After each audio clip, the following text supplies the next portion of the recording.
Welcome to the Talking Beards podcast, an entertainment news show all about the world of facial hair.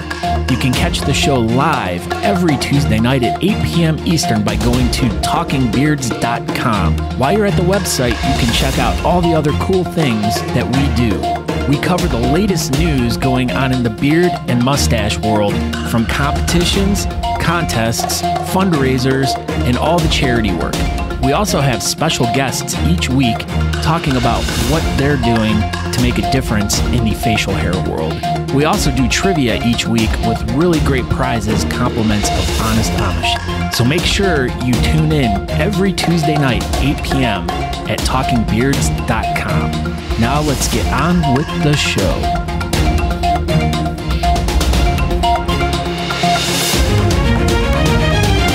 Everyone, welcome to the 200th spectacular episode of the Beardcaster / Talking Beards, or Talking Beards with the Beardcaster, or Talking Beards, the podcast. It's all the same. We're all the same people putting out all the same stuff.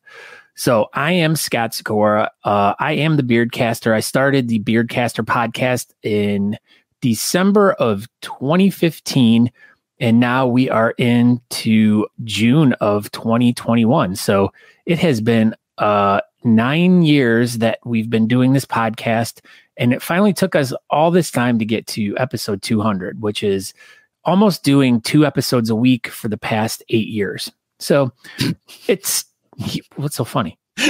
Your math is just really, really good. I like it. At first, I was like, did he do that on purpose? And then I realized that you're just a complete moron. Oh, I do stuff on purpose all the time. Oh, I know. I've been around and I've noticed. And I think your incredibly bad habits have rubbed off on me quite spectacularly. Oh, I totally agree with you too, because I think your bad habits have rubbed up on me. Oh, the end. Wow, that went south real fast there. But anyways, why everyone's listening in, this is going to be a audio only podcast. Maybe.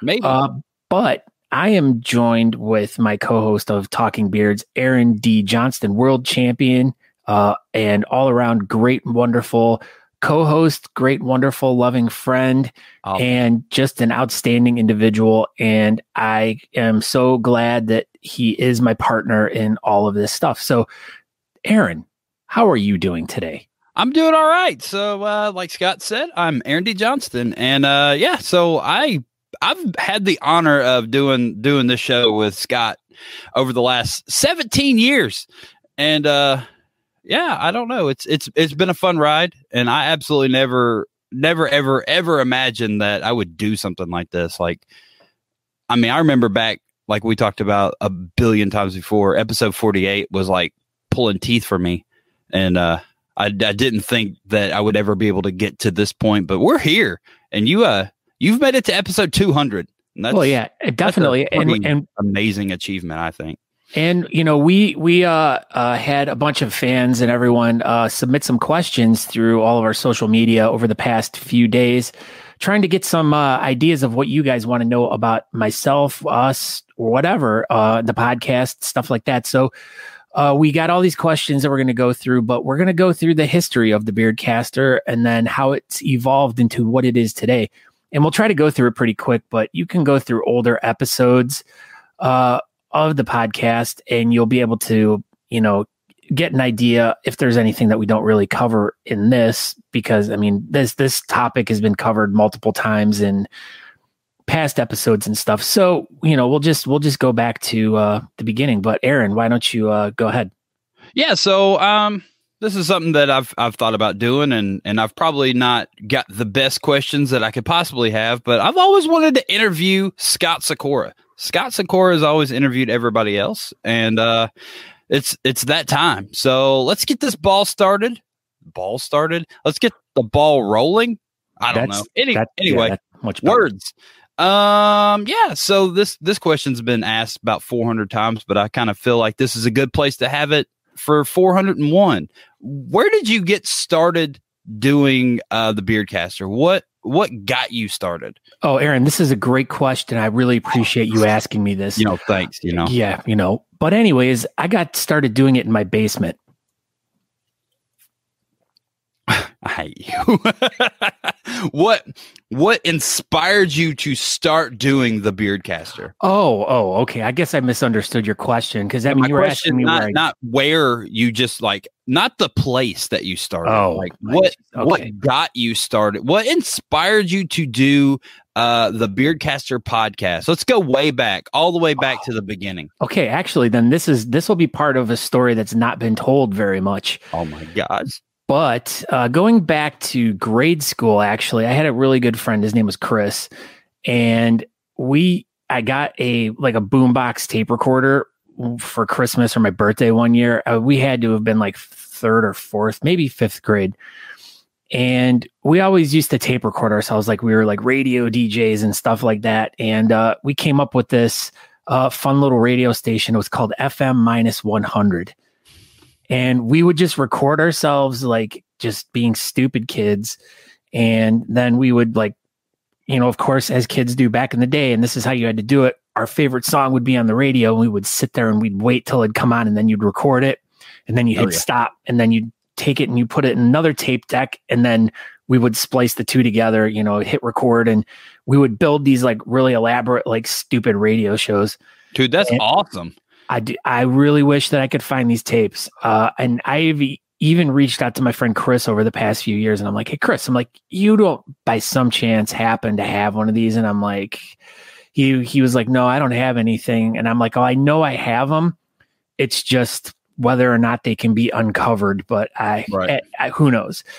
But that kind of like, I guess, influenced my whole thing of, as I went through high school and, got more interested in music and stuff and going to live concerts. As I went into college for my first year at Kent State University, I got really involved with the college radio program there, and just was just totally like taken aback by like how the radio world worked, even college radio, and how everything's structured, the technology, just how everything worked in the radio field. And I really never really looked at it as in being like a personality, I guess. I did like a couple shows. I did like a Saturday afternoons. I would do like 4 hours of metal, and so I that was really awesome for me because I was always able to like listen to the newest stuff, or I'd get the newest stuff before it came out, or I'd get like special requests to do like meet and greets and stuff at concerts, so I could get to go to all the shows I wanted to for free. And that was just super appealing to me because that's my life. That's what I did then, and that's all I liked. And then I got started asking, or I was asked by other friends that were on the station, hey, do you want to come in and fill in? We're doing like a debate about this or something on Thursday night, like during like when actually people listened to the radio. Because no one listened Saturday night during your metal show. No, afternoon. It was from 12 to 4. So that was probably peak time for everybody listening to the radio. Well, I mean, you figured it was the weekend and everyone would be like sitting around in their dorm rooms studying and stuff. But the weird thing is back then it wasn't broadcast over the air. It was only broadcast via closed circuit cable. So like you would have to turn your TV on to like channel 4 and it would be like a static screen. And then it would just have the radio station piped through it. So it wasn't like you could just be a regular person driving around and hear it like we would normally listen to college radio back in the day. So it would just be each other and y'all were just listening to each other. Yeah, pretty much. Did you get paid for doing college radio? No. Or it was just like, it was like a class or something like that.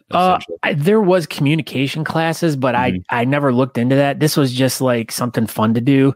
And you would do your shift. Like my first show that I did was actually Friday afternoons from 3 to 6, which was a good time. And we did have a lot of listeners, but I didn't get along with the host that I worked with. And I felt like I was working with Eddie Trunk. Now, if anyone knows Eddie Trunk, like he is just, I think he's a complete douchebag. Like all he cares about is ELO and Black Sabbath, and all of his like classic rock bands are like cool metal, and like you can't fight with him about it. And like his opinion's the only, and that's what this guy was. He was like, all he cared about was like Ozzy Osbourne and like Led Zeppelin and AC/DC. I'm like, dude, those aren't metal. Those are not metal bands. I'm like, this is a metal show. Rock bands. Yeah. I'm like, I thought this was supposed to be a metal show. So we ended up getting into a fight. He kicked me off of his show. And, but I was really close with the guy that was in charge of the metal programming, the program director.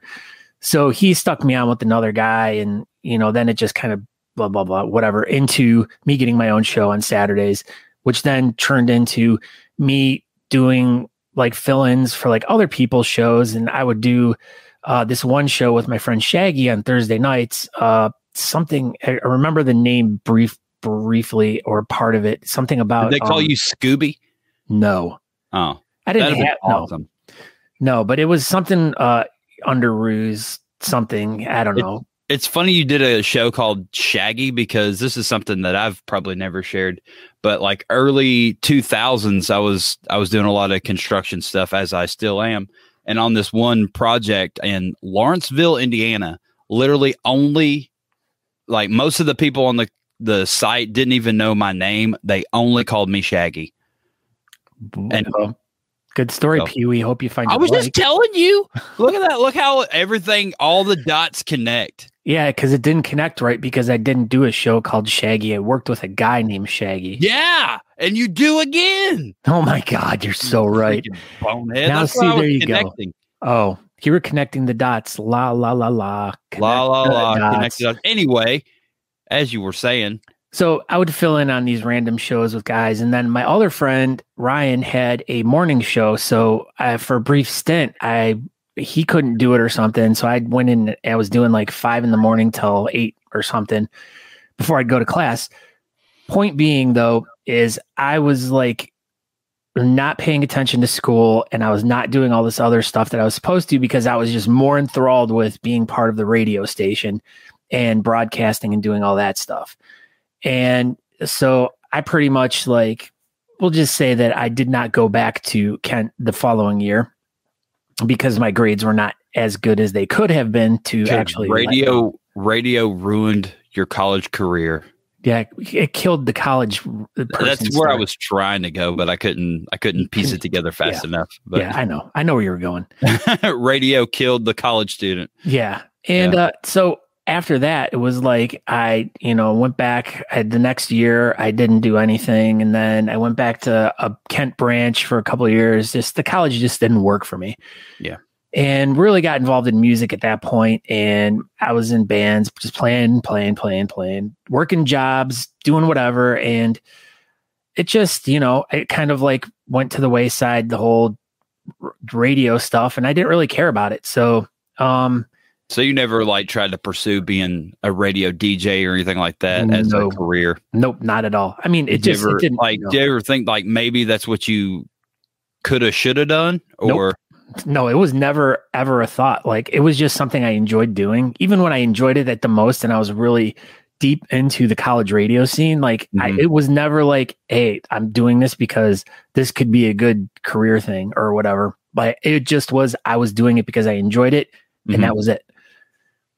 Fast forward many, many years, and at this time I was tour managing and working for these different tour groups, and we were putting on all these different concerts all over the country and stuff. And I was getting sent out every weekend all over the United States to run these shows. And as I'm like meeting all these bands, and like pretty much I'm scouting for like minor league or minor labels and stuff, and trying to find new talent. I was talking to a lot of these bands, they're giving me their demos, and, I'm coming home with all this stuff. And we actually had another crew running a second set of shows on the opposite coast. So we'd be back and forth, like like every month. And he'd be doing shows, he'd be bringing home stuff. Then we'd be having, bands submitting stuff to our home office. And we're talking MySpace days. Yeah, it was a while ago. And so we should bring back MySpace. I tried. A Talking Beards MySpace. Well, I was going to try to, make a Talking Beards MySpace page, but no, I just didn't get to it. So anyways, we were getting all these submissions from all these bands. And next thing we know, I have like literally like hundreds and hundreds and hundreds of CDs just piling up in my living room. And, the guy I was working for, he's like, well, why don't you just start like plugging through them, like listening to them and just start pulling out the ones you like. And then we'll, investigate more back into them. And, if you remember seeing them play, you can kind of like add notes to that, blah, blah, blah. So as I started listening to this stuff, I'm like, I'm starting to find a bunch of really good stuff. And I'm going, wow, this is really great stuff. I'm like, but no one can hear it. Like, you got these like really cool metal bands that are playing in some small town outside of like Salt Lake City or something. And that's the only place they're getting their music heard. And I'm like, how awesome would it be if I could somehow figure out how to either like start a podcast, because this has to be like 2007, 2008. And podcasting had just started in like 2005, 2006. And so it was still really new. And I kind of had heard about it, but I didn't know a lot about it and didn't know how to start it. And as I was like trying to figure this whole thing, I still remember buying the Podcast for Dummies book. And I would start flipping through it and I'm like, man, this just seems super complicated. I don't know about that, And so in the meantime, I'm still going out every weekend, bringing home more stuff, finding some cool stuff. And I get hooked up with this girl who was doing a show at another college, and she wanted to do a local show. And so we met up one day and I was like, hey, listen, I'm like, can I kind of toss this idea? I'm like, you want to do a local show? How about we do a local show for like just unsigned bands? I mean, they're local to their market, but they can be local anywhere. So how about we just do like an unsigned band show, and we'll call it Unsigned. And I'll go through and I'll just start putting all these playlists together, and then we can do the shows, and then we'll invite guests on, like local Cleveland musicians, and they can tell us about how they started from nothing and where they got to. And, because at that time I had worked at Peabody's Down Under, which was one of the bigger clubs in Cleveland. And, so I was starting to get to know a lot of like guys in like bands like Chimera or Mushroom Head, bands that have actually, done something regionally or worldwide and been national recording artists and stuff like that. So I'm like, I could pull from that too. And like have these people come on, we could talk about how they, like I said, gone from nothing to something, gone. Same thing. Poor English. Yeah. It's fine. Yeah. And so she was like, yeah, this is cool and everything. So we started doing this, and I was like, wow. So this was like, I got back on the radio once again, and it was just going great, but I just was having a hard time working with her because she was just like, well, he's doing all the work. And so she wouldn't help me with anything. So you were just doing all the work, and she was like, it was like her show, or? Yeah, pretty much.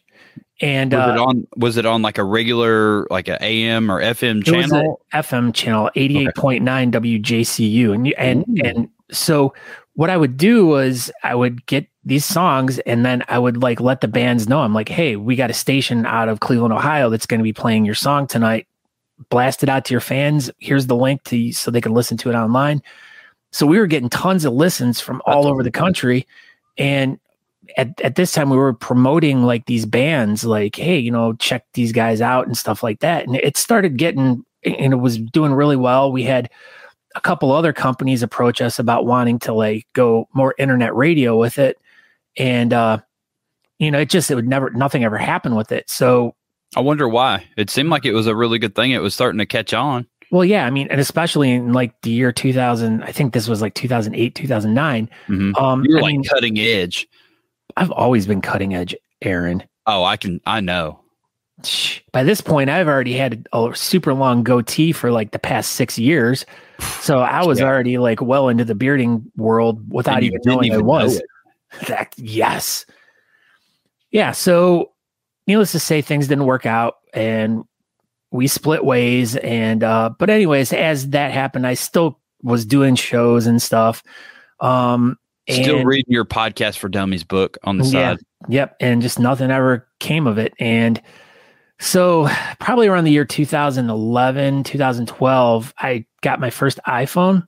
And of course there's that I would find the podcasting app on there. And so I'm like, what am I into? And so I downloaded the app and I just type in like UFO, because most people know I'm really heavy into UFOs and now they're real. Now they're real. So you've been right the whole time. Once again, cutting edge. I know. Cutting edge. Ahead of the curve, knowing more. But yeah, so I started downloading all these podcasts about UFOs and paranormal stuff, and I would like just sit and listen for hours and hours and hours at work, just being like, wow, this is great. I'm like working, but yet I'm like learning so much, and I'm learning about whatever the hell I want to. And it just kept like developing into more things like, hey, I want to learn about such and such. So I type in such and such, and then I listen to podcasts. Is there a lot of podcasts about such and such? Yeah, usually it's like more like such and such, but not so much such and such. I'm going to start listening to those such and such podcasts. I bet that'll be pretty good. They are. They actually are. 5-star. 5 stars, such and such. But yeah, so I just was starting to at that point, like my consumption level was just I couldn't keep up with it. Like I was subscribed to so many different podcasts, and it got to the point where I was like, wow, this is really great. I'm like, maybe now's the time that, I should just start doing one. And so I was like, all right, I'm going to buckle down. I'm going to figure it out. So I spent like almost 6-7 months just like consuming everything I could, like podcasts about podcasting, watching every YouTube video I could about starting a podcast. And I just started learning and learning and learning. And next thing I know, I'm like, all right, I'm ready to do this. But what am I going to podcast about? And that was the big thing. I'm like, shit. I'm like, I don't know. And then I was like, well, I know a lot about UFOs. I'm like, I should just do up like a UFO show.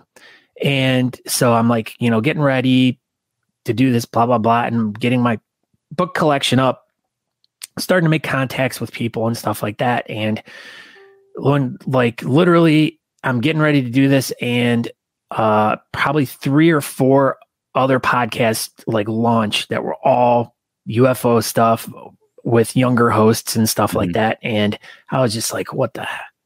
I'm like, that specific niche was just overpopulated. It was getting really full really fast. Yeah. Yeah. So I'm like, couldn't do talking UFOs. No. And so I remember going out with my friend Baldface Josh, not Baldface Josh. He's like the Beardcaster OG. Yeah. Oh, actually, and I think I attribute him to coming up with the name The Beardcaster. And we went out to dinner with some friends one night, and we were talking. I'm like, hey man, maybe we should, I was still on this kick of like doing, we were going to do like a paranormal podcast. And Baldface Josh. Yeah. And it was, he's really into like ghosts and stuff. And I'm like, that shit's all bullshit. And but UFOs are real, but ghosts are fake. Hello, what did we just get proved? Well, I mean, ghosts are still real too, right? No, they're not. There's no proof. Yeah, because you can't see them because they're ghosts. Yeah. You ever seen Ghostbusters? Hey, look at me. You can't see me. John Cena, you can't see his face. Is he a ghost? Maybe that's it. Maybe he's a ghost. Yeah. We should do an entire episode about, is John Cena a ghost? Is that why you can't see him? Mm-hmm. That's a podcast within itself. It is. That's so meta. So you and Baldface Josh go out to dinner. Yeah, and so then we were just talking, and he's like, "Yeah, you should be the Beardcaster." And I'm like, "The Beardcaster." I'm like, by this point, I had already started into doing competitions and stuff. This is 2015, and my first competition I did, I believe, was in 2012. And so I was just like, wow, the Beardcaster. I'm like, that's interesting. I'm like, beards, a podcast about beards. I'm like, wow, this could be something. Did the casting come from because you're a fisherman? That was the other thing. I'm like, well, I could go either way, because I was really big into bass fishing. So I'm like, oh, I could do it like the Beardcaster. Like I'm a bearded guy that casts his rod and he's catching fish. I'm like, there you go. Like I could go either way. I could do a fishing podcast or a beard one. Fishing podcast, man. That would have been exciting. And look at this fish I caught. I mean, you can't see it because it's a podcast, but no, it's like 14 feet long.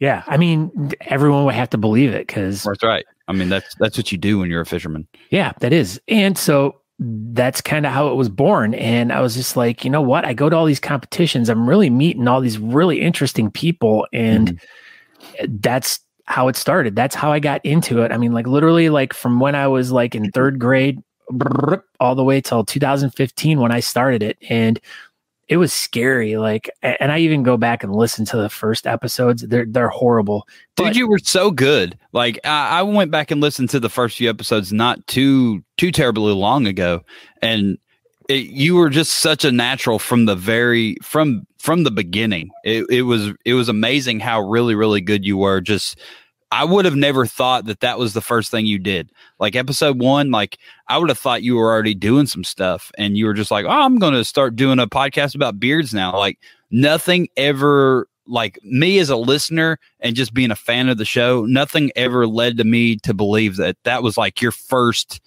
jump into podcasting. Like you were just such a natural at it. Well, and that goes probably back to I was interviewing other people, you know, before that, years before, you know, these musicians and stuff. So I kind of had that under my belt anyways.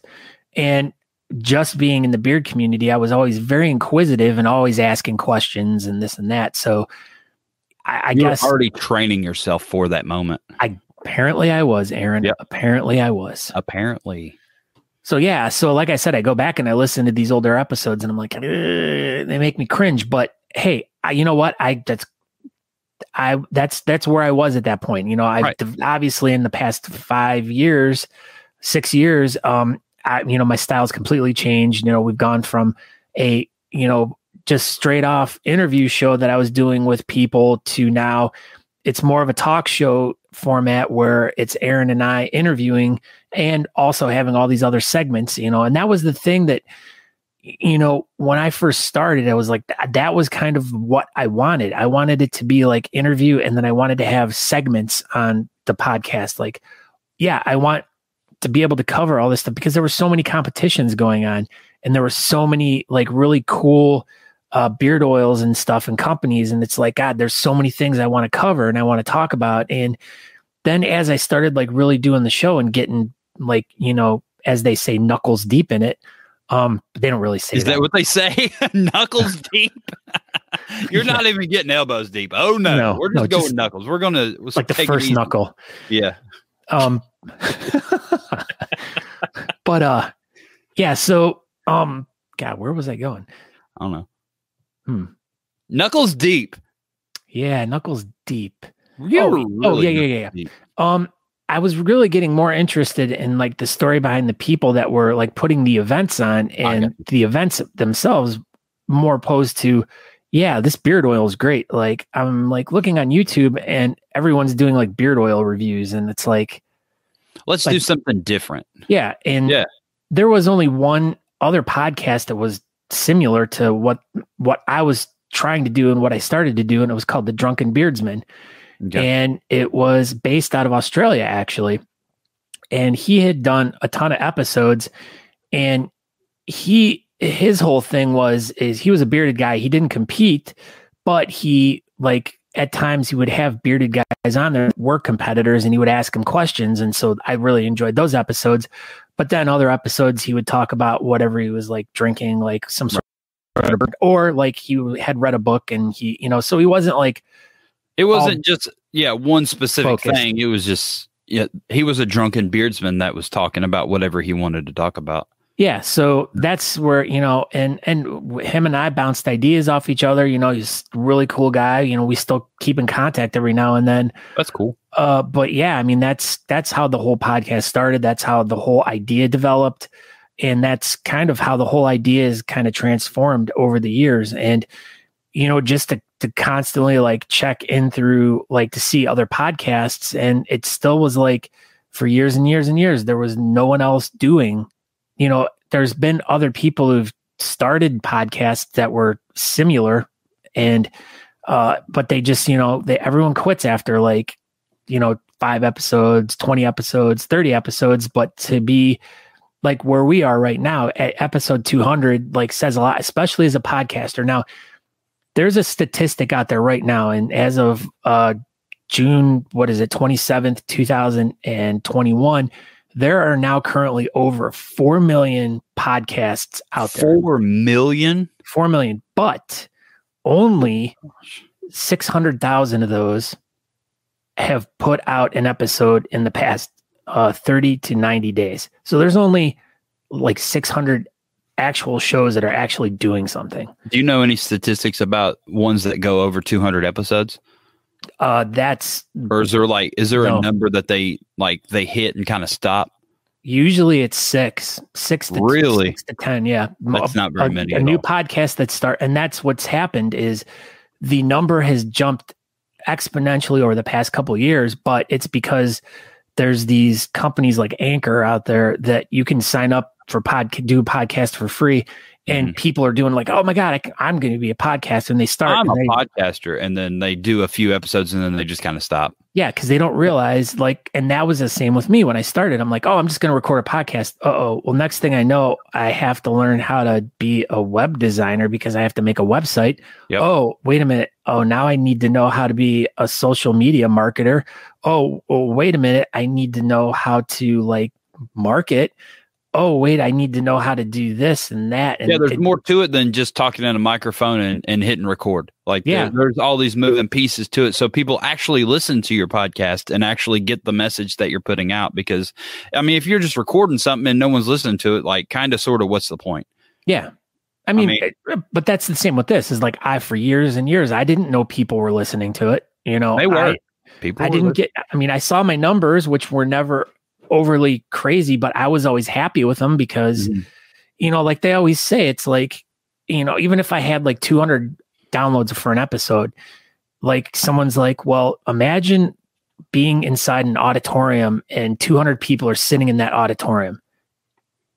That's what you're doing. You're standing in front of 200 people and they all have your attention. And when you look at it like that, 200 people in a big auditorium, that's quite a big thing. Even 100 people.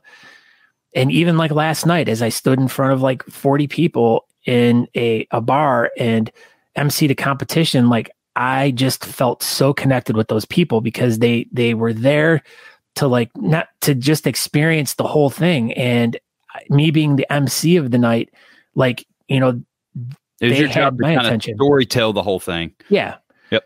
So, I mean, that's what I love about this whole thing is, there's so many facets to just other than hitting record and doing some stuff and being an audio editor, an audio producer, and putting it all together. And voila, I had to become a blogger as well. You are a blogger. Remember all those blogs that you used to type up that everybody used to read? Yeah, that's why I stopped doing them because no one was reading them. No, dude, you put so much time and effort into that, and I bet not 4 people ever even looked at it. And that's the thing. You can go to talkingbeards.com and go to the blog section, and they're in there. They're all there. I mean, yeah. But the thing was, is each episode was literally taking me anywhere from 7, 8, 9 hours to do. And I was staying up super late every night. And then you just put so much time into everything that you've done. Well, and that's one thing that's always been really you could really tell you really care about this podcast and you really care about what you've done. And like I've already said a dozen times, it's been an honor to do it with you, and it's been fun to, keep doing this and help you plug along and help the Beardcaster evolve into what it's evolved to.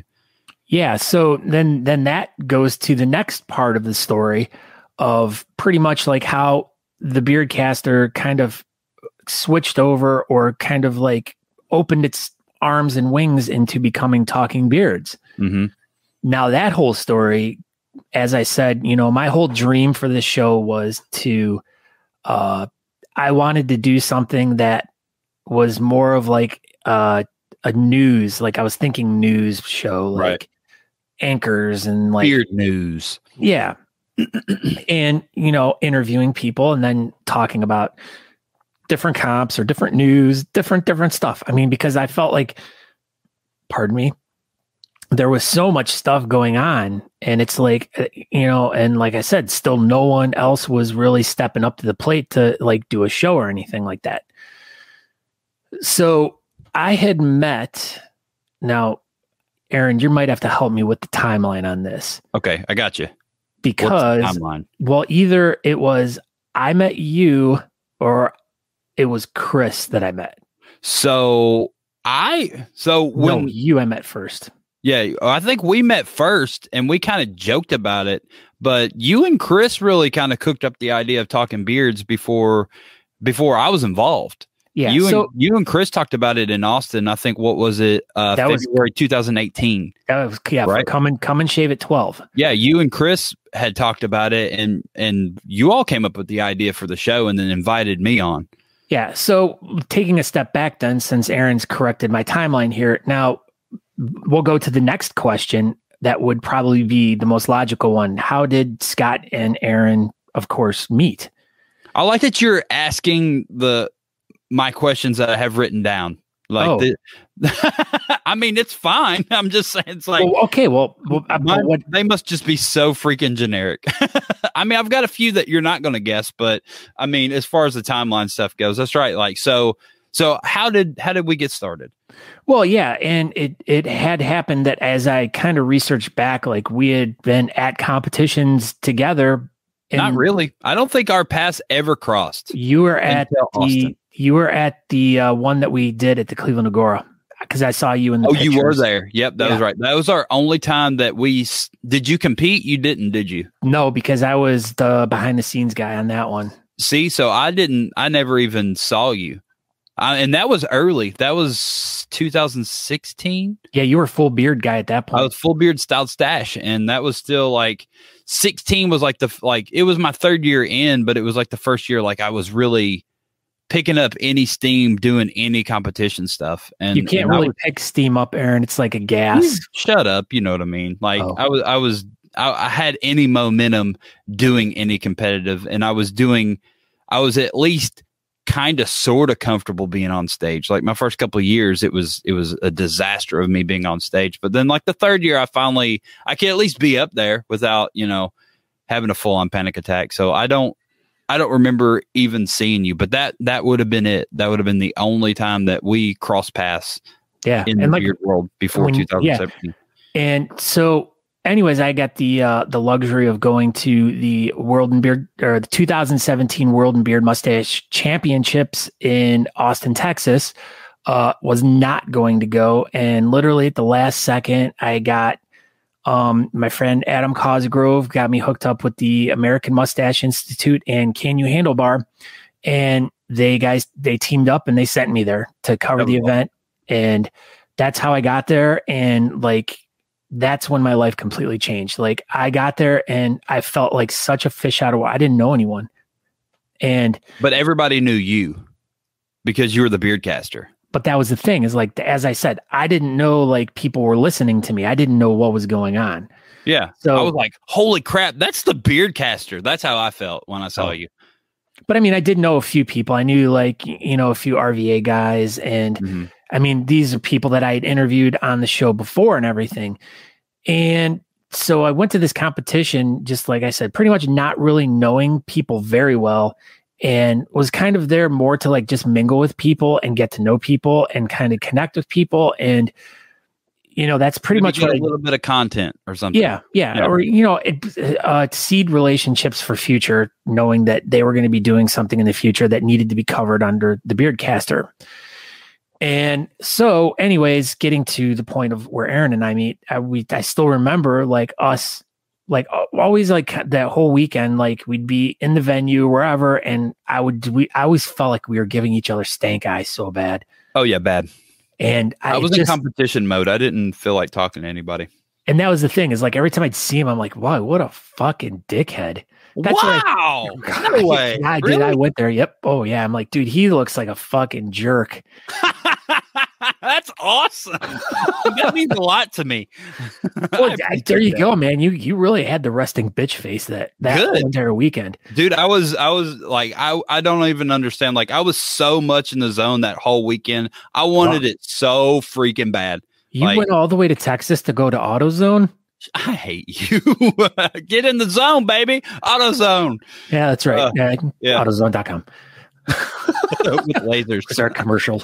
Yeah. Yeah. So like I said, I was just like, and then you were super intimidating because I'm like, dude, this guy's got a huge beard. I'm like, I don't even know what the hell I'm doing here. Like, I'm like, I have no like anything to stand upon against any of these guys in the goatee category, like the partial category, like nothing.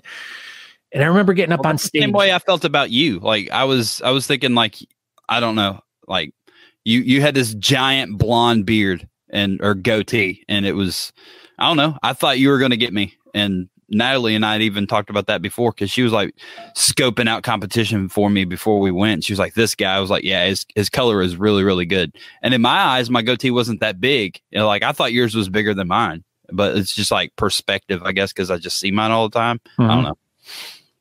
Yeah, kind of like wieners. Yeah, pretty much the same thing like wieners. It's like, look at it. That's so big. But it's like, really, it's like not, I don't know. Anyway. But I remember walking out on stage, and I still remember it like, I remember it like clear as day. Like I remember Robin Powell she was the stage like wrangler, and she was just so sweet. Like that was when I fell in love with her. Like she was just so nice, so kind.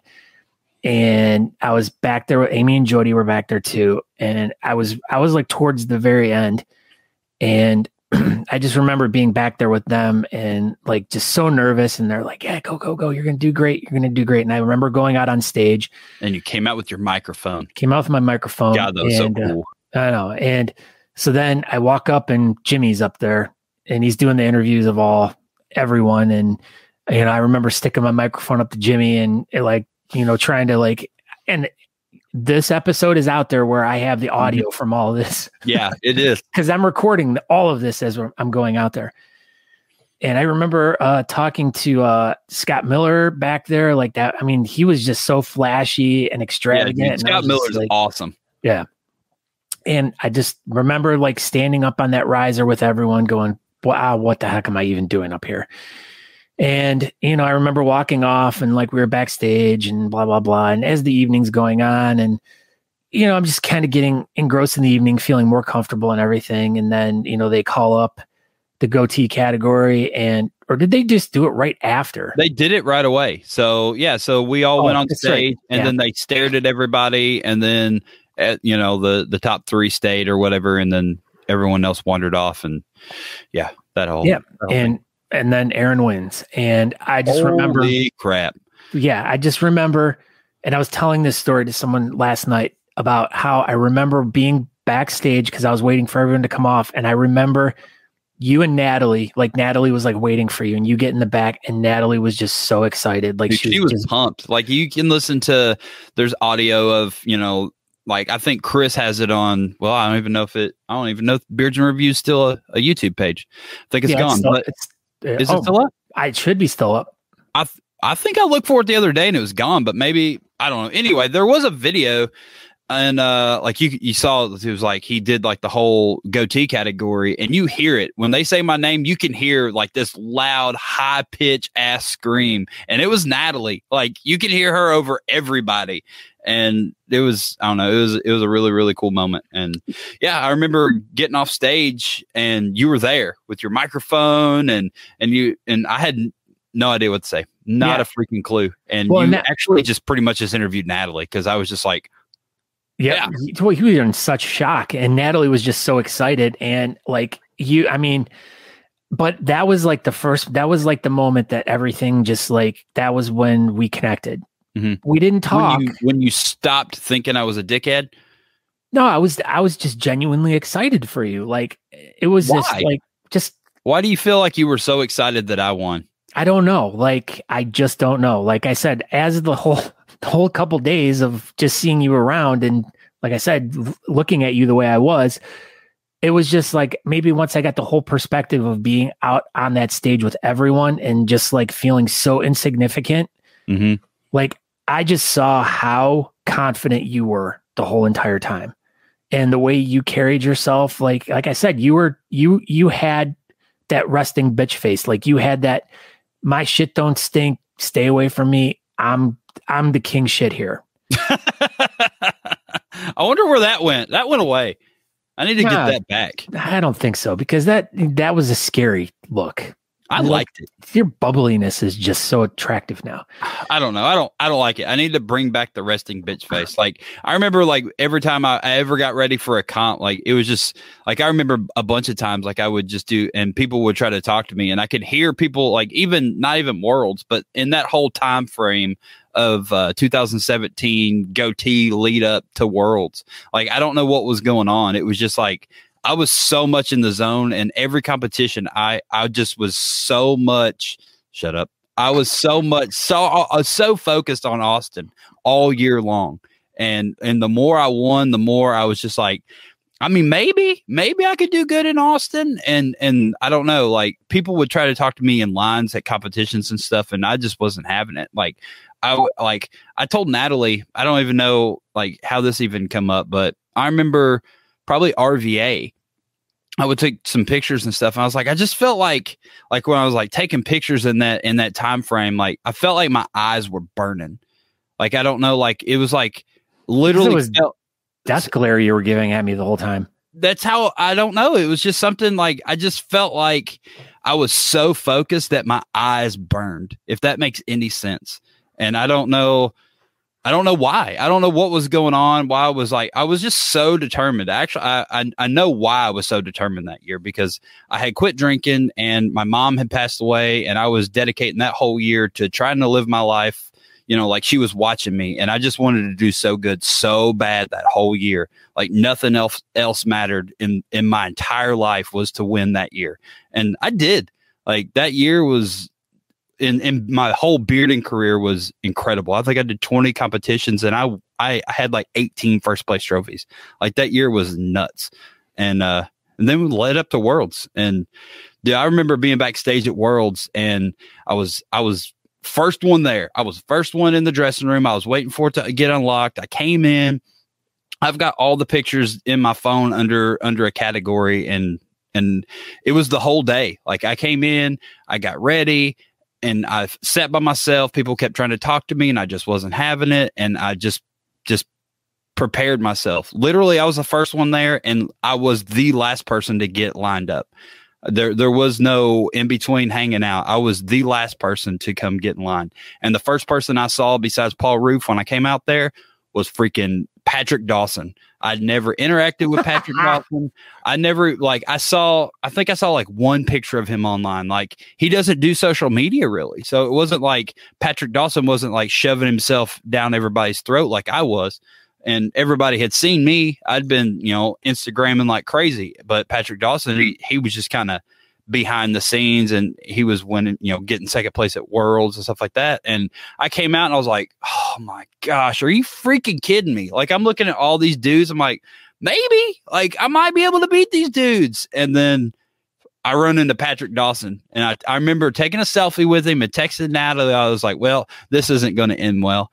And then, the story of 2017 Worlds is written as it is. And I barely beat him, but I beat him, and he's beat me every single time since then. But I got him in 17, and I'm hoping I get him this year. That's even if I get third and he gets fourth, I will take that as a win. I just want to beat Patrick Dawson again. Like he's one of the best dudes I've met in this community. He's super, super nice and really humble about winning, but like, I just want to beat him again so bad. I'm so tired of losing to Patrick Dawson. But that's like me too. Like my goal for my career is to beat you. Like you'll do it. It's coming. Like your beard. Like I shouldn't have told you to stop cutting your mustache and like stuff because like the shit looks good. But like the thing is like you honestly did a lot to like shape it to the way it is now and really get me to go from. At that point I was on a decline. Like I started off strong the first few years I did it. And then at that time, like I was on a decline, and that's why I was surprised I got 7th place. But, then you were like, well, you need to start like not trimming underneath. You need to let your mustache grow and bring it back years. More. Yeah. And then next thing I know, like within the next couple of years, like, bam, I'm like, I made my ascent back up again. It looks good now. I'm very happy with the way it looks now, but I honestly think you can get me now. Like, I don't know, like mine got longer and I've cut inches off. I'm back down to 24 inches. I think I had gotten up to like 27 and it's thin at the end, but it's like, if I cut it back, like Natalie and I've talked about it a bunch. If I would cut it back to like 18, it would probably look a lot better, but then I would be back at 18. That's where I was when I won Worlds. My beard was 18 inches long. Well, I was talking to someone last night about this too, and I said what I was telling him was, yeah, my goal is to beat Aaron. And then he was talking about how he was in Antwerp, and I'm like, dude, if I would have been in Antwerp, I know I would have. You'd have beat me. They didn't care about big beards over there, 100%. I don't know, like nothing against Patrick, but I don't know how Patrick placed because they did not like the big beards. I remember specifically hearing two Antwerp dudes talking, and they said. And basically, and I quote, like, I don't understand the Americans and all their big beards. Like they didn't get it. Like they're like, why do all these Americans have big beards? Why are they doing this? Like, why? Because America's like bigger is better. I mean, that's just kind of like, that's Texas. I know, but I mean, that's America too. I mean, really, I mean, like that's, our cars are bigger. Like everything that we do in the United States is bigger, and wieners. Exactly. Everybody knows that, but they didn't really care for us over there. It was very, very apparent. They did not care for us. Like I think like the hosting club was pretty cool, and like they were in the beard community and they knew, you know, we were all coming and they were nice, but I don't know, man. It just felt like they didn't like us over there, and I think I felt it, and they didn't like the Americans' big beards straight up, and all the American goatee people have big beards, and most, but in that category. And Aaron, straight up now, tell me, do you really want to love me forever? Oh. Or are you just a hit and run? Are you just a hit and run? What are you doing? Well, we went off on a tangent that we did. What just happened? Yeah. So we got to, all right. So as we're recording this right now, I am now declaring, because this is now going to be a 2-part episode. And what we are going to do is we're going to continue the story up until where we are currently. And then we are going to do a bonus episode with all the questions that everyone submitted. So we're going to get an episode 200 and 201 out of this. Why can't it just be a long episode? Because you don't want to make a 2-hour episode? No, I could do that, but we can only record for so long on this way. I know Beard Mob, they go like 3 hours. Oh, okay. Well, but anyways, I'm still splitting it up into 2. So, well, yeah, do whatever you want. This is your show. This is an episode of the Beardcaster. This isn't even talking beards. So, but I mean, that is all good information that we just discussed, because it does talk a lot about the dynamic between you and I and how we kind of both look at things and whatever when it comes to our category and each other. Mm-hmm. But so we get off the stage. I talked to Natalie. You're all like, oh my God, in shock and stuff. And that was it. We went off on our own ways. And, you know, as this was all going on, I was just kind of interviewing people, blah, blah, blah, just talking to people, this and that. And comes up, it's Sunday night and everyone's going out to watch the Bats on the bridge. The Bats. Sunday night. I almost didn't go to the Bats. Imagine that. Imagine if I wouldn't have went down to the Bats. That was, you know, I mean, it's just kind of crazy if you really think about like the whole timeline of that whole series of events. Everything had to line up perfectly, and it did. Like, you almost didn't go to Worlds. Yeah. And if my deal with Honest Amish wouldn't have come through, I probably still would have went. It just, I don't know how it would have went, but and then like I almost didn't go to the Bats, but then I did.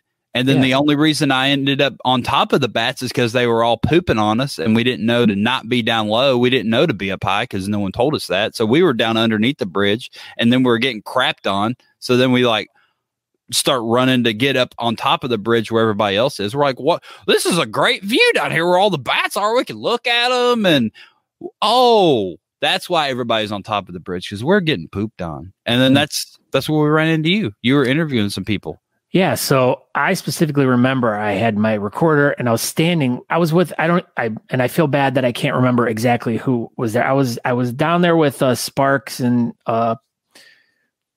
Wags and Dave Gears and a couple other people, but I kind of split off from them, and you were interviewing somebody. Well, yeah, I was just kind of talking to some guys, and then there were two girls that were there by themselves, and so I was talking to one of these guys, and they turn around and are like, "What are you recording?" And I'm like, "Oh, well, I do a podcast all about precious moments."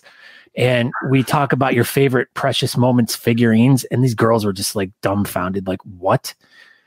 So then I remember starting to talk to this guy. I'm like, yeah. And, you know, when I was 13 years old, my mom bought me this one precious moments figurine that I will to this day never forget.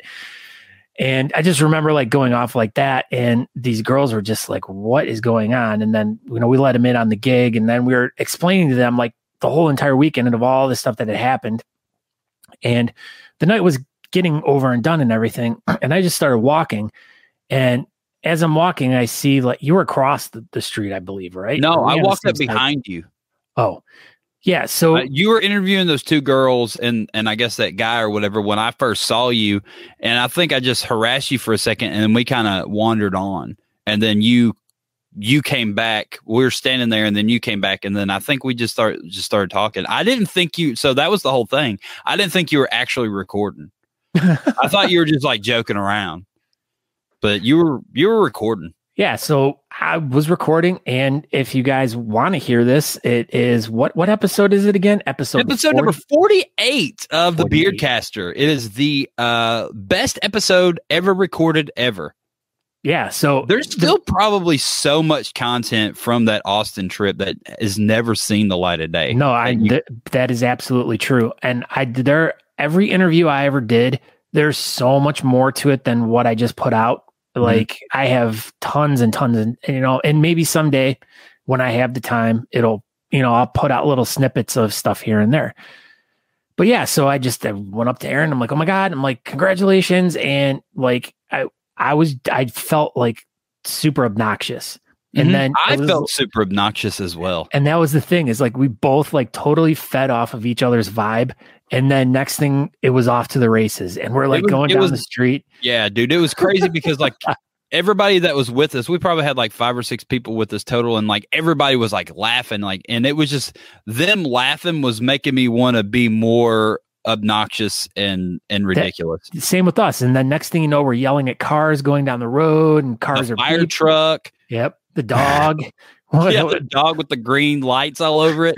that was decorated to celebrate your win. Celebrate me. Yeah, absolutely.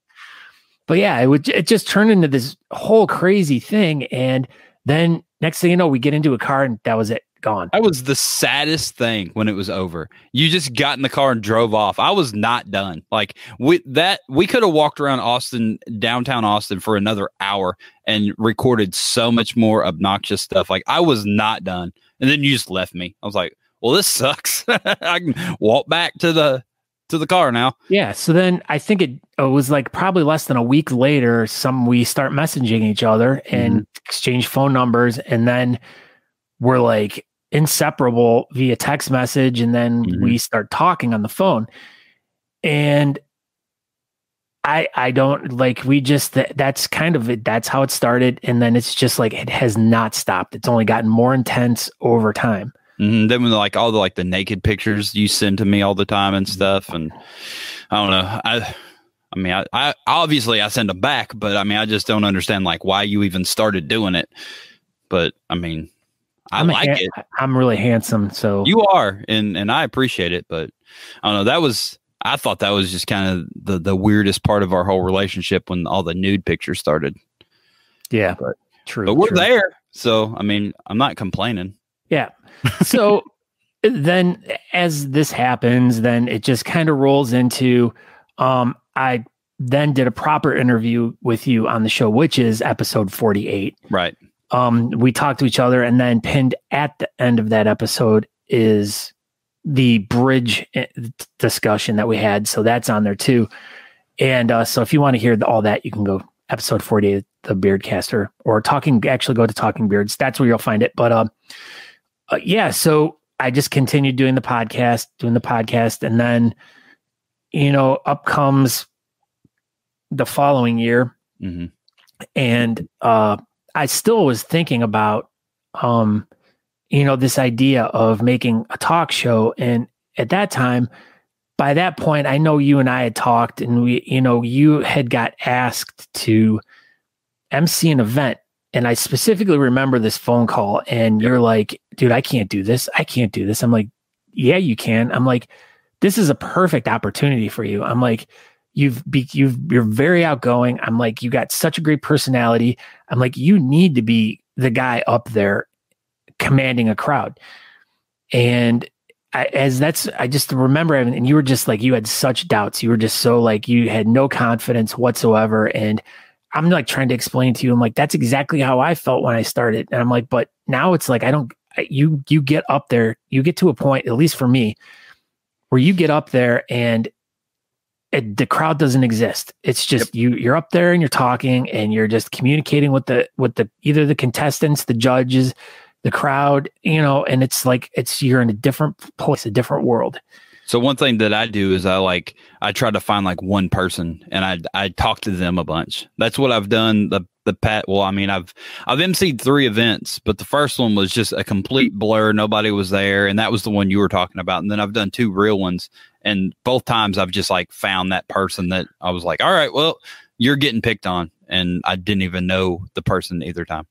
Yeah. So, but my whole thing was just trying to build the confidence in you that was something you could do. And even at this point, I never even really had the thought of like, hey, let's get together and do some stuff on the show.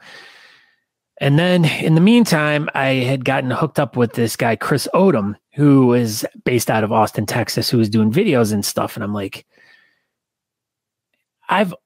this was something that, doing the concept of a news show was like really the idea I wanted. But then the more I thought about it, I'm like, what we do is such a visual thing. I'm like, we do a podcast, which is audio only.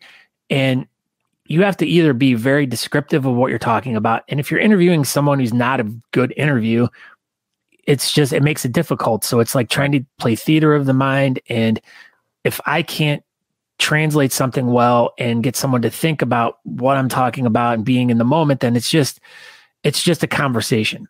So I'm like, maybe I need to find someone that does really good videos. And you found him. I thought you and Chris were absolutely a match made in heaven because, he was doing the Beards and Review stuff. And I really liked the Beards and Review stuff. I remember right after Worlds, I was like, Beard of the Week. I was like, holy crap, this is amazing. I thought it was like the coolest thing. And, and then like the Beardcaster stuff, I was like, this is it. Like, you made it.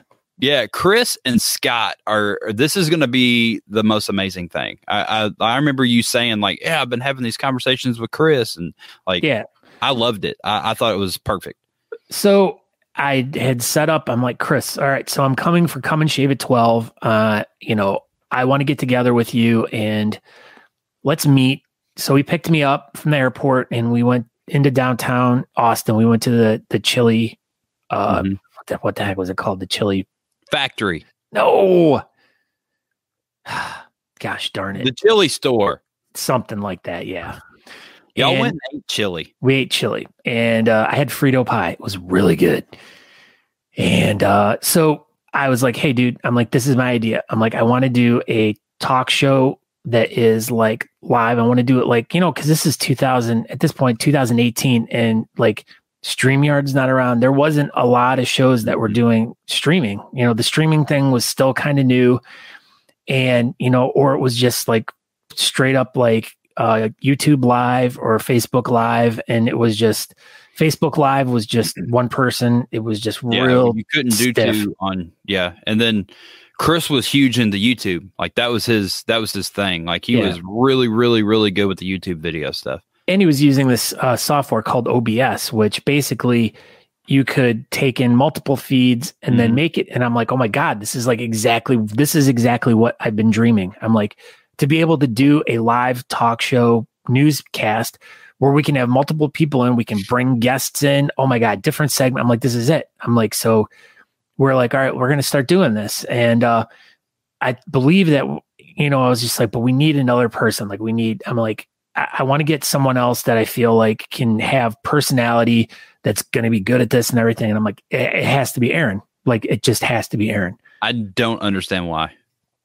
And I don't know, did we even approach you that weekend about it, or was it like weeks after? No, it wasn't. So I knew because you and I hung out that weekend in Austin, and I think I knew you and Chris had a conversation, and you told me y'all did, but I wasn't really, I was not at all involved at that point in time. I don't think. Maybe it was kind of sort of an idea, but it was like you and Chris were going to do this thing. And then that's where it was like, it wasn't called Talking Beards at that point or anything. Like, it was just like, we're going to do this thing.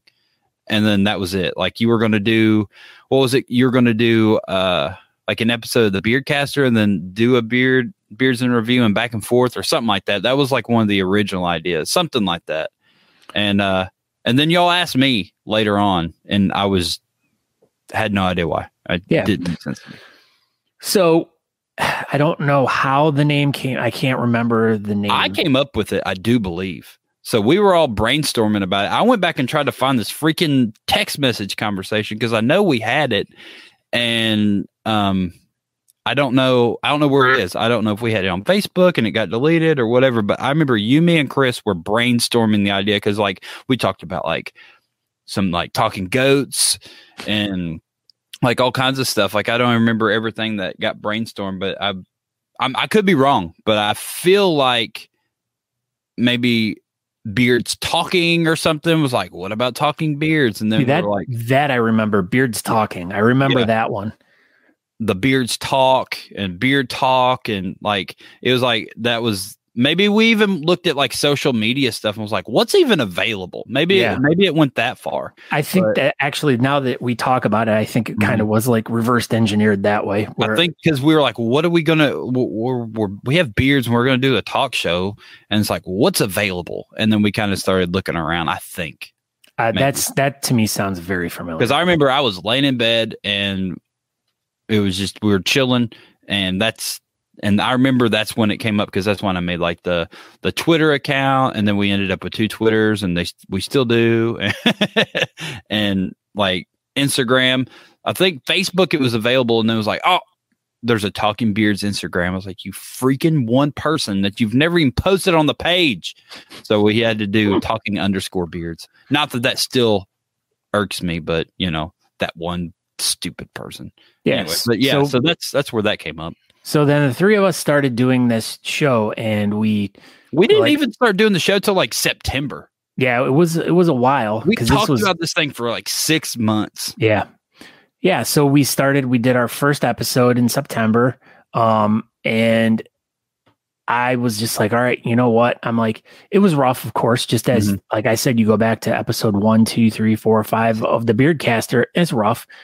But it was like the start of like, this is what this is going to now develop into. This is because that was my vision from the get-go. Like because to me, it was like, I felt like it was more fulfilling, and it was actually easier. That was another thing too, is like, I'm like, this would be much easier for me because of all the amount of work that I was already doing for just the podcast. I'm like, this will just be super easy. And so that's kind of like, we started doing episodes, and it was a struggle. Dude, it was definitely a struggle. You go back and listen to the first few episodes. I don't even know where they're at, but we were the kings of technical difficulties for the first dozen episodes or something. Yeah. It was like always something. And once we got it figured out, we started doing better. But I remember, dude, it was rough. We had, I remember the very, very, very first episode that I've never even got to listen to because YouTube pulled it down, and I don't even think it exists in the world anymore, was because I played that Banan song. Remember? It was like, this is a Banan. This is a Banan on Instagram, because freaking Come On Brett showed it to me at work, and I thought it was super funny. And I was like, hey guys, check this thing out that, I learned at work, and I played it, and then YouTube freaking pulled down our stream or whatever, and it disappeared. But that was the pilot episode, because we had Tyler Hill on, because we're like, we can bring people in, right? Let's try it. And then we remember that, yeah. And Tyler Hill was like watching Sherlock Holmes or some crap. Yeah, he was laying in bed. Yeah.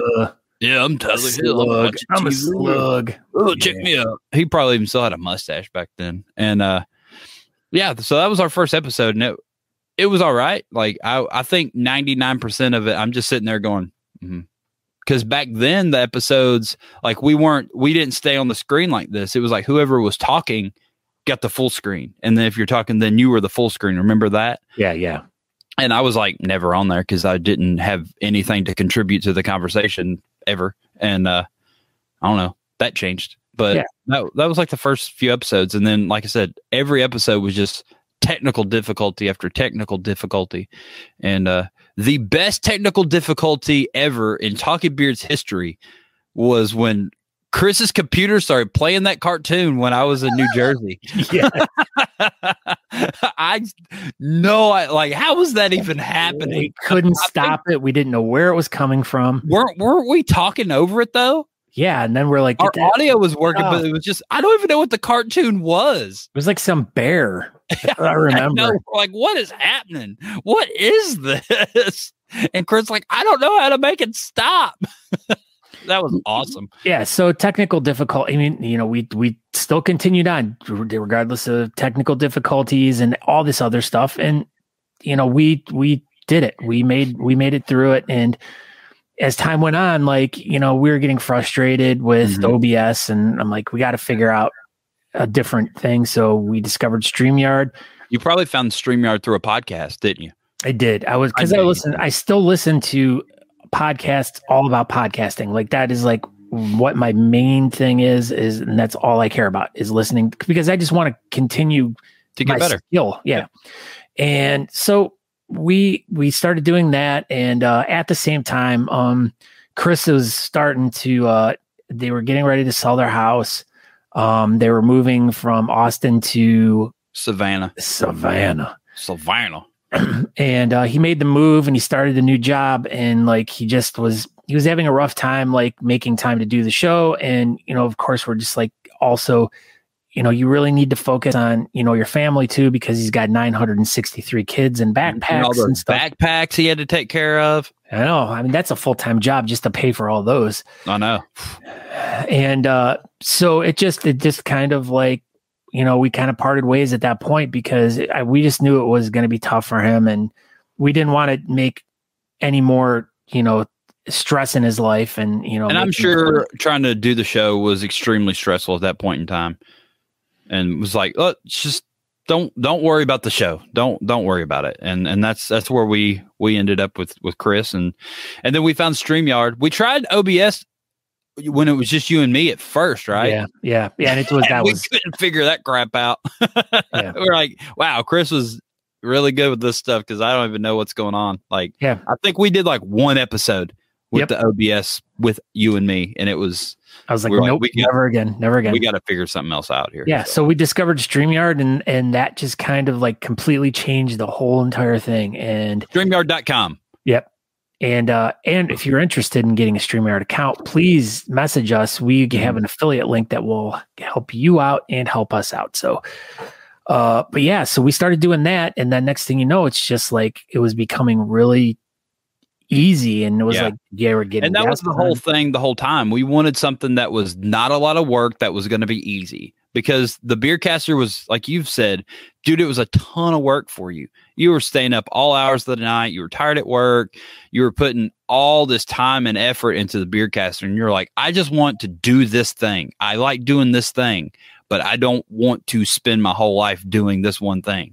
So I want something that's going to be easy. I remember that was part of the initial talk up conversations. You were like, I want to do something easy. And then that's what this was supposed to be. Because it was more enjoyable. And what I did with the podcast is I kind of morphed what I was doing with the Beardcaster, and then I would just take the audio from the Talking Beard show, and I would repurpose it, make it into a podcast, polish it up, and then release that. So then as people look at our episodes, they'll see two numbers, and one will be where the actual Talking Beards show episode, and then the second number is what episode of the Beardcaster it is. Because at the very beginning of Talking Beards, you were still trying to do some Beardcaster episodes in between. Yeah. Because initially this wasn't the idea. I don't think Talking Beards was supposed to take over the Beardcaster.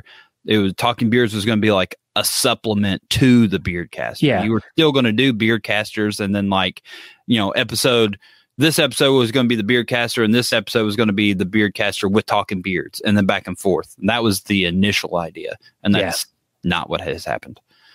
Yeah. So as time has gone on, you guys have seen where we've grown, and and throughout the past year, going through the pandemic and everything, we utilize StreamYard and our streaming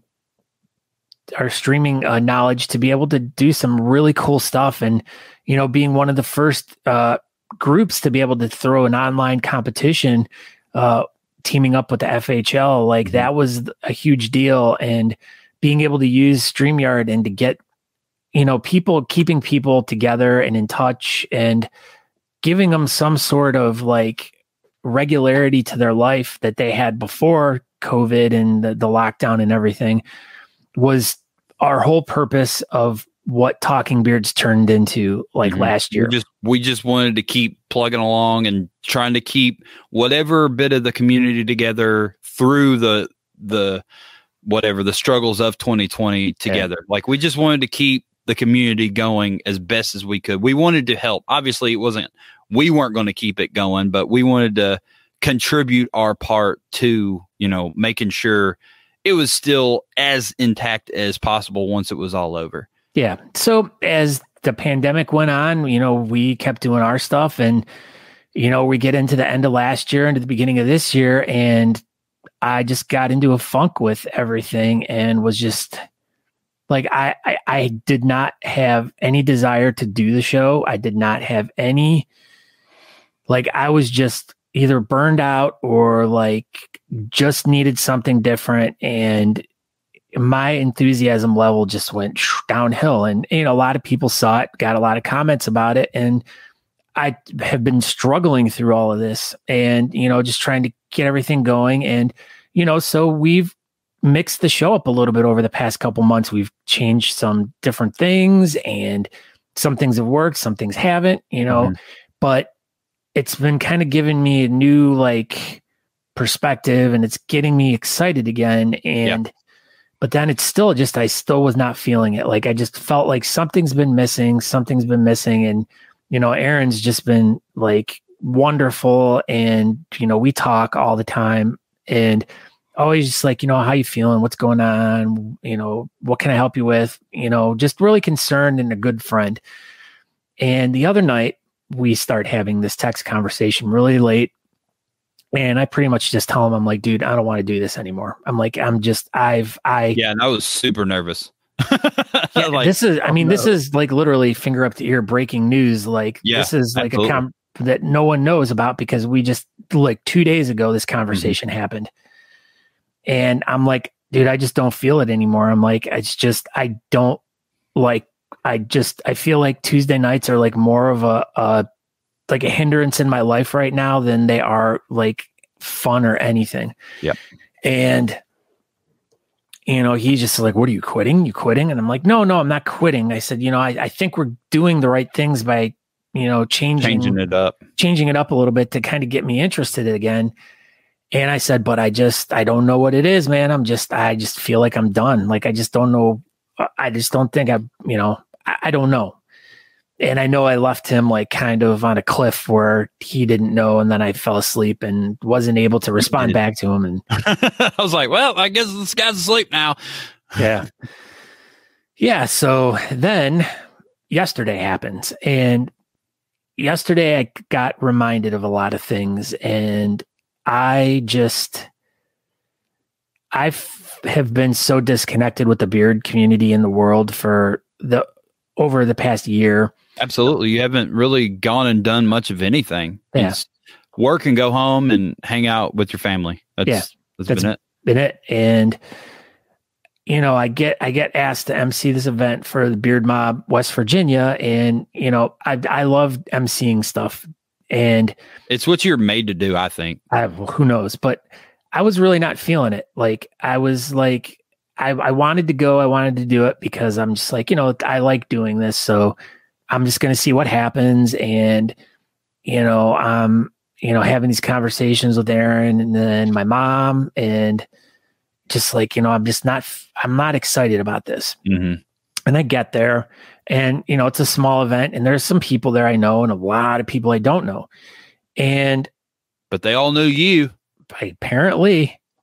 And so I start talking to people and we get the event rolling and it was, like I said, a small comp. There weren't a lot of people there. There weren't a lot of competitors, but each person that came up that I called up, I tried to get to know a little bit more about them, like how they got involved in this, how long they've been doing it, how they heard about bearding, just the general so you just questions. Interviewed like 35 people. Probably pretty much like small little things. And, just tried to get to the bottom of like why they're there.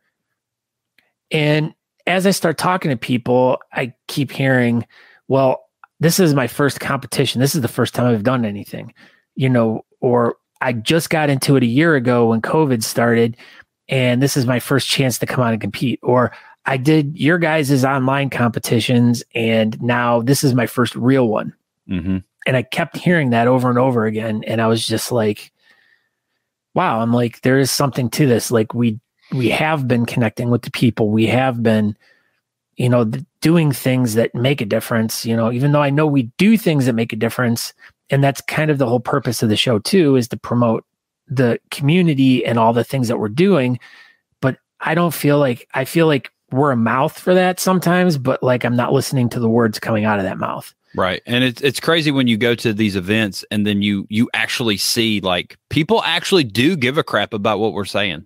Like it's usually, it doesn't really feel like it. It's like we'll just do our show on Tuesday and it's just a thing we do. But some people actually super care. And that, I don't know, that means a lot to me when I go to these events and people come up to me and like we both talked about that guy, I think I don't know exactly where he's from. He's from up north somewhere, but he came to Gatlinburg and he was like, yeah, the only reason I'm here is because, Talking Beards was talking about this competition. And this is literally my second competition and I can't wait to do more. And he came to the West Virginia competition because we were talking about it. Scott Hitchcock. And he's a magician guy, like just really good with the crowd. I mean, he ended up winning Best in Show. I mean, he was definitely a showman and that was really cool. But talking to him after the event, it was just like, you guys really kind of guided me to this. And, he's like, I love it. This is great.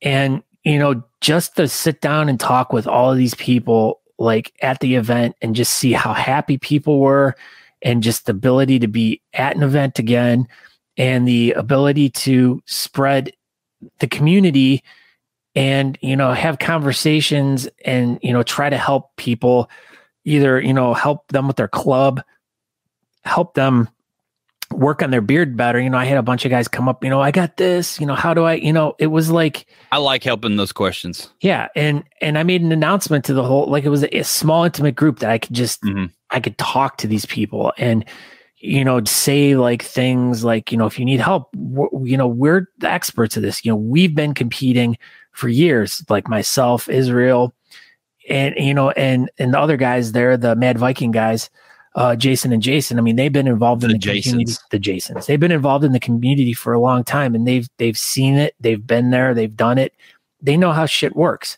And I was offering them like, if you guys want to know something about how to do something or something with your beard, come talk to us. And people were coming up and talking and asking questions. And it was such a nice feeling.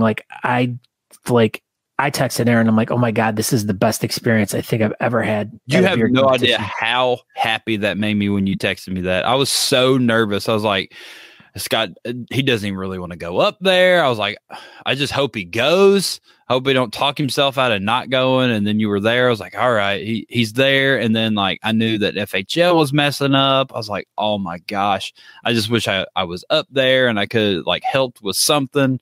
And I'm 9 hours away. And then I'm texting you, but I didn't even think about it being FHL. So obviously you're using your phone.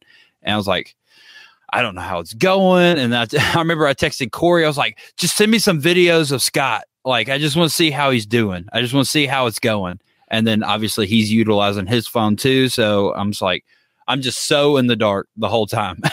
And I hate it. I was like, I wish all these events were live, like live stream. Every single one of these events is like, I wanted to be there so freaking bad. Like but it just wasn't in the cards. And I just needed to know what was going on. I was going crazy waiting for this event. And then you're like, you text me, you're like, it went really good. I was like, oh my gosh. Like, I've just been like waiting for something all day long. You have no idea. Yeah. And it went good. So yeah.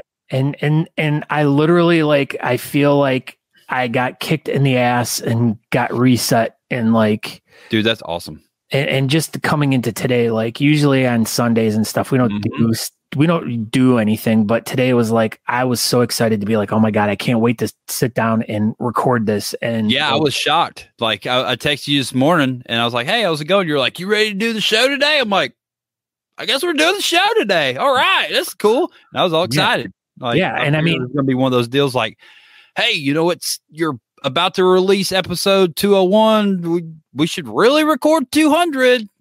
But here it is. We're doing it. Yeah. And like I said, yesterday was, I needed that whole experience. So thank you, Corey, for asking me to do that. I really, and thank you, Aaron, for not doing it. Hey, no problem. Anything for you, Scott. Yeah. But it definitely just connecting with all those people down there, with the Beard Mob West Virginia people, Beard Mob Indiana, Beard Mob Pennsylvania, Mad Viking, all the different people that were there that I talked to just really just reminded me why I do this. And I, to bring this all completely full circle, like, I am so thankful for doing this podcast, because and this could get into part 2 of this, but it's done so much for my life. It's changed so much. It's influenced so much. My life has completely changed because of this podcast in so many wonderful and great ways. So, and I can definitely echo that same thing. Like, I don't know. Like we've talked about. I can definitely echo that same thing. You're an idiot. But like, I don't know where I would be without this podcast. Like, I know I definitely wouldn't have this crazy setup in the side of my bonus room. I would be absolutely for sure. Like, this corner of the room, like, it was just here. Like, it was like the most. It's weird because I think about that sometimes when I'm in here. Like, this corner of the room was not used at all. Like, there was some like Aquaman stuff on this shelf, but it was just because our whole house is just full of Aquaman. Our whole house is just full of, we collect everything.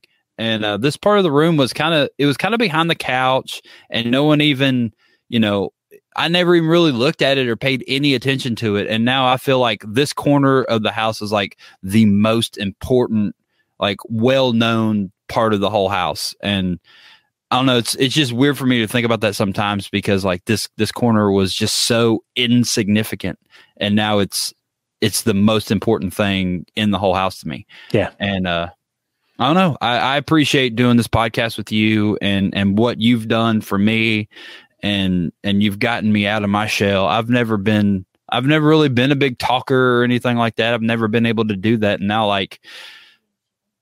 it's just like, I don't even shut up. Like, it's just, I don't know. Like, I remember like my dad in his last, few months, he was staying with my sister, and she would make him watch this. And me and my dad never been super close, but I remember like him saying like he couldn't believe that I was doing a talk show and I was talking so much, because I was so much like him. Like, my dad never talked. Like, I would go all weekend and like we would say like 2 words to each other. And now it's like I had so much of that in me. Like, I wouldn't say anything. Like, I didn't have anything to say, so I wouldn't say it. Now it's like I've just opened this other thing in me that I didn't even know existed. And it's 100% because of you, and our paths crossing in Austin has just sent me down such a strange path that I never imagined in a million years that I would ever be here. Like, this wasn't supposed to happen.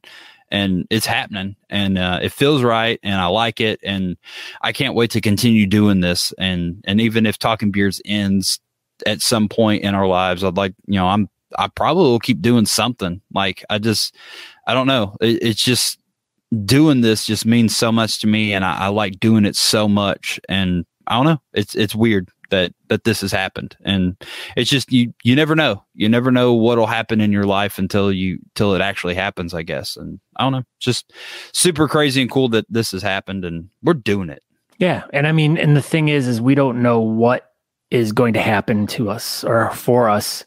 I mean, I think it's going to be more what's going to happen for us over the next year, because I think because we've stayed on path and because we've continued to go and grow and be, the one show, now there's a lot of other shows out there, that are heavily beard influenced, and we try to help them all out. That's never been the thing. We've never been like, well, we need to compete against all these shows. We kind of talked about that the whole time. Like, let's help all these shows out. Let's let them all be the best they can be. And and that's always been the thing, is like, hey, how can we help you be better? What can we, because in my opinion, everyone has a chance to shine, because everyone has a voice. Everyone has something to say. So let me help them get to a point where they can do that. So I've always been an extreme supporter of other shows in the same genre.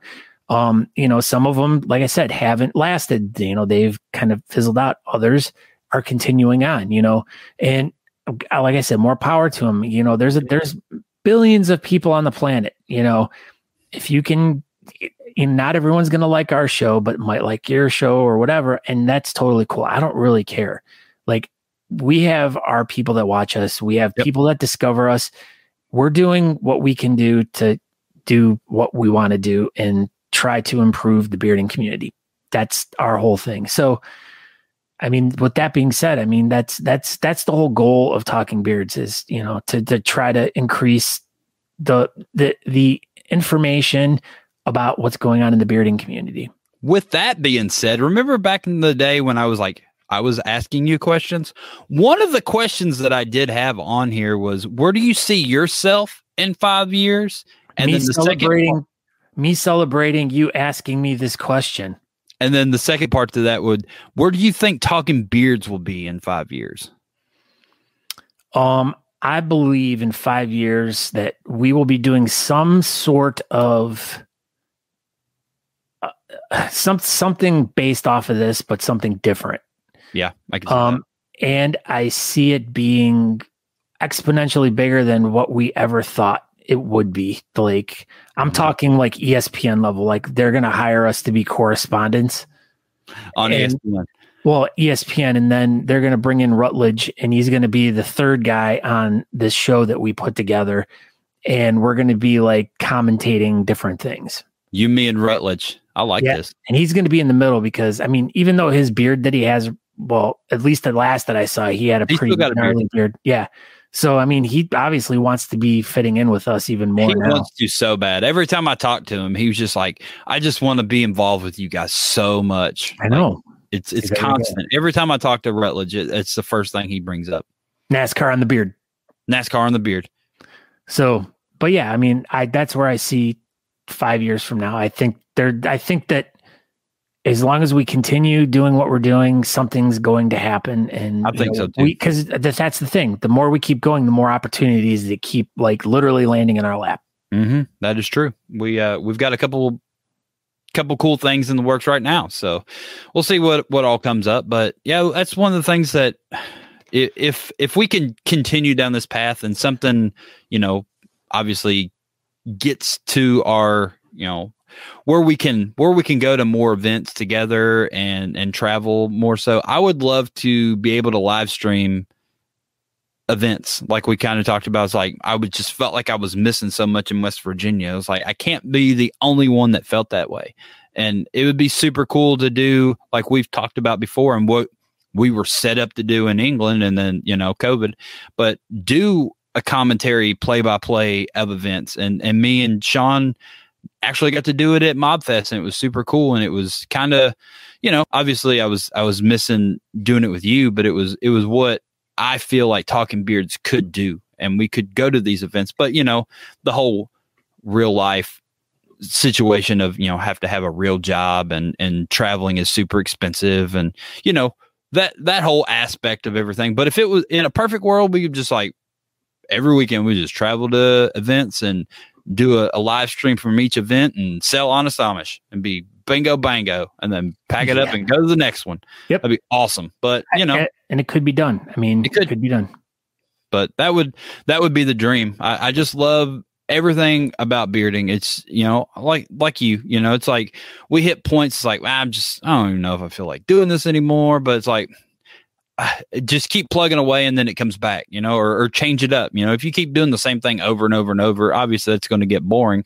If you change it up a little bit, then it can kind of bring that spark back. And I don't know, it's just watching a reality show back in 2012. I just never thought we would be where we are, and here we are. And I just want to keep going with it and just see where it goes. And I see so many people come and go in the beard community, and I just don't want to be that person. I just want to keep going. Like, it's super fun, and Natalie enjoys doing it, and I enjoy doing it. And, I just want to keep going and just see where it can possibly go. I've done pretty much everything there is to do in the beard community, and I don't know, I want to keep being involved any way possible. And Talking Beards is amazing. And I feel like it could do so much more. And I just want to be involved somehow.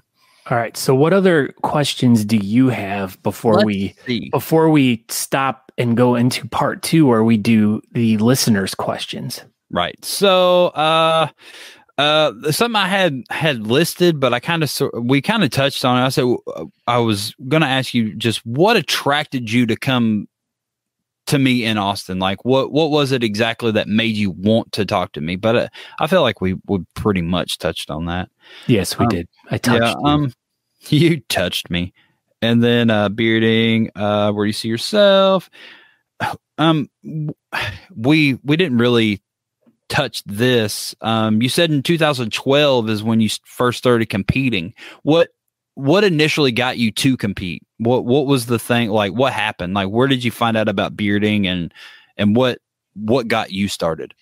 Well, as a lot of people know too, with if you go back on backstories with me, I used to, like I said, I've had a long beard for over 20 years, and I was just always the guy in town that was like, oh, that's the guy with the long beard, and where I live, we have this little festival called the Maple Festival, and they've been doing a beard and mustache contest at this thing for over 50 years, 60 years at this point.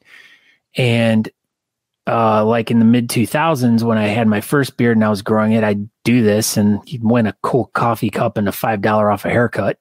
Nice. You definitely need that $5 off a haircut. I know. And so I just was accumulating all these things over that span of time. And I never thought twice about, like, I wonder if this goes on anywhere else in the world.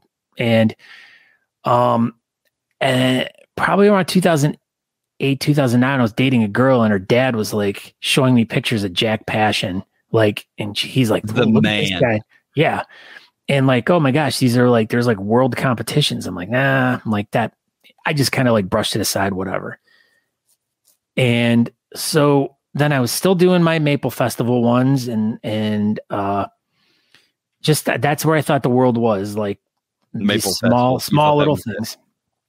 And I don't know what had happened, but I was on Facebook or something one night, and up pops this Cleveland Beard Off, and I see this information. I'm like, what the heck is this?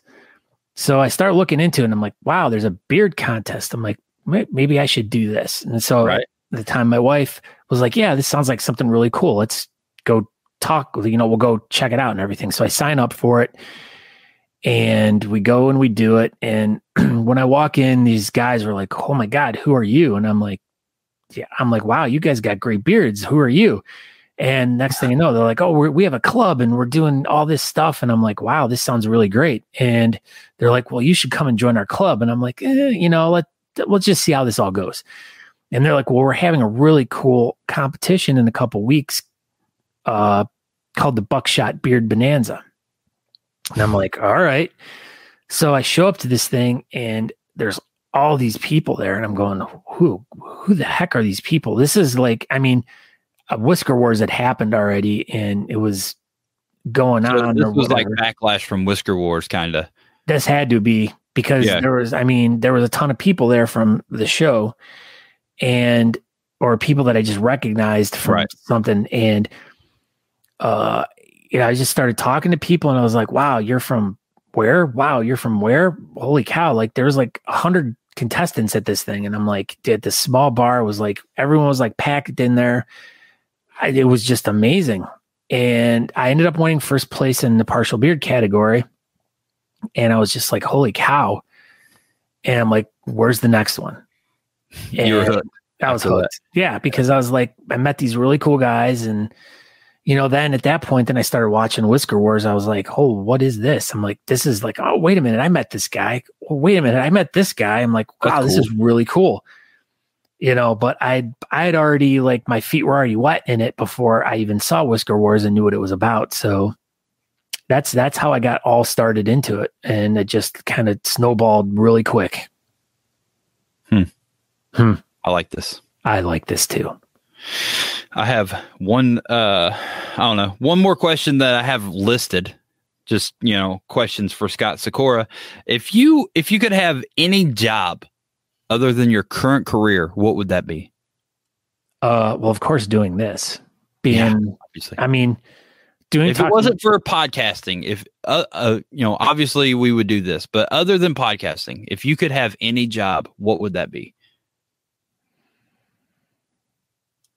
I don't know, maybe working for a charity or like an event management company or something, putting together events. I really like doing that.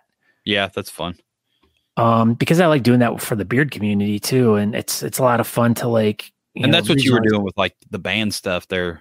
Yeah. I mean, I was, running shows, so I was doing the show management side, but I wasn't like in the actual like booking part of it. So, I mean, it's just, maybe getting back into music some way, shape or form, but I honestly I like my job, as now like washing windows, like I've always loved it. And I mean, it's given me the freedom of podcasting. So that's my biggest thing I'm thankful for with it. Well, that's all the questions I have written down. The only thing that, I was going to kind of close with, and I feel like that's kind of what we're doing. We're going to close this one and start over. But I just want you to know that how important like the Beardcaster was to me. I don't know if you actually realize how important after, like, even like right before I met you, but like really after I met you, like how important that show was to me. How much I looked forward to it. And me and Natalie we were constantly going to competitions then. And like every Friday when we were driving to one, like I would feel super special. Like you're like, all right, this is edited, but I don't have it out yet. And then you'd like send me the uncut, it didn't have like the intro to it. It was just the episode. And I was like, yeah, I'm badass. I get the uncut, unreleased episode, and I'd listen to it and stuff before you'd release it to the world sometimes. And then you would like always would mention me, and it would I don't know. It just made me feel important. And I don't know. I appreciate everything you did as the Beardcaster, and this whole ride's been super fun. And I just want you to know how really, really important the Beardcaster was to me. And if it meant that much to me and it was that important to me, there's no way I could have been alone. So I appreciate you. Well, I appreciate those kind words. And I mean, 200 episodes has been a feat that I never really thought that we'd get to, I'd get to, but now I know that I got my best friend to continue for the next 200. And I'm so glad that, it's you. I don't think it could have been anyone else. It had to be you all along. It just did. I mean, and I knew it. You created this. This was your fault. So I created you. I turned you from this quiet guy into this talking, annoying machine. Yes, 100%. This is your fault. Well, this is great.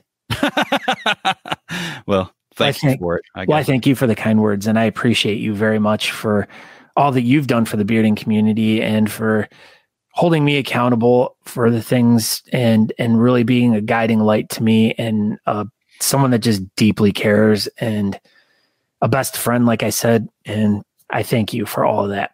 Well, no problem. I appreciate being involved in any way possible with anything, your life or bearding or whatever. So it's been fun. Yes. So, all right. So we're going to wrap this side of episode 200 up. Make sure you guys go over to talkingbeards.com. You can subscribe to the podcast on any or follow or like or whatever the heck it is now, because they keep switching it up. Everything. But yeah. So like, follow, share, save, whatever. You can also go to thebeardcaster.com. Yeah, it's the same site. It'll just redirect you to Talking Beards. But yeah, you can go there and you can subscribe to the podcast and make sure you tell all your friends about it. If you're interested in the bearding community, please go back and check out some older episodes. There's really a lot of information in there about how you can get involved. And make sure you listen to this next episode, because we're going to talk a lot about favorite episodes, and we're going to dive into some listener questions about the show and different things. It's mostly a bunch of questions from Andrew, but there's a few other ones in there. Yeah, there's some other good ones in there too. But yeah. So yeah, we're going to be talking about some old episodes and things about those old episodes. So make sure you listen to episode 2001. A Beard Odyssey. Oh, but yeah, 201 to get the rest of the interview. The rest of the story. Did you ever listen to Paul Harvey? I did. God, me too. He was so awesome. See, I'm already feel like I'm losing my voice now because of all the talking I did yesterday. And then we've already been going for an hour and 45 minutes here for this one. Good Lord. Good Lord. I need to make another thing of tea for the second part. Yeah, make you a thing of tea, and I'm going to shuffle laundry, and then we're going to get back into it. So, this has been episode number 200 of the Beardcaster / Talking Beards. So yeah, congratulations, Scott Sakura, on your amazing feat here. And we'll see you all later, or you can just listen to us later because you can't see us. You can't. Yeah. We're like John Cena right now. Yeah, we're waving our hands in front of our faces. Yeah, we are. Like literally. Yeah, but you can't see it because we're a podcast. We're not a live show. We're not a live show. All right. Thank you, everybody. All right. Ciao. Bye. We hope you enjoyed this week's episode of the Talking Beards podcast. You can find out more information by going to talkingbeards.com. There you can subscribe to the podcast, make a donation to our show, or pick up some really cool Talking Beards merchandise. We hope to see you in the chat room. You can find us over at facebook.com/talkingbeards if you want to participate in our chat. Thank you again for checking the show out, and we hope you have a great week. Make sure you come back next week at 8 p.m. on Tuesday evening to watch the show live. Until next time,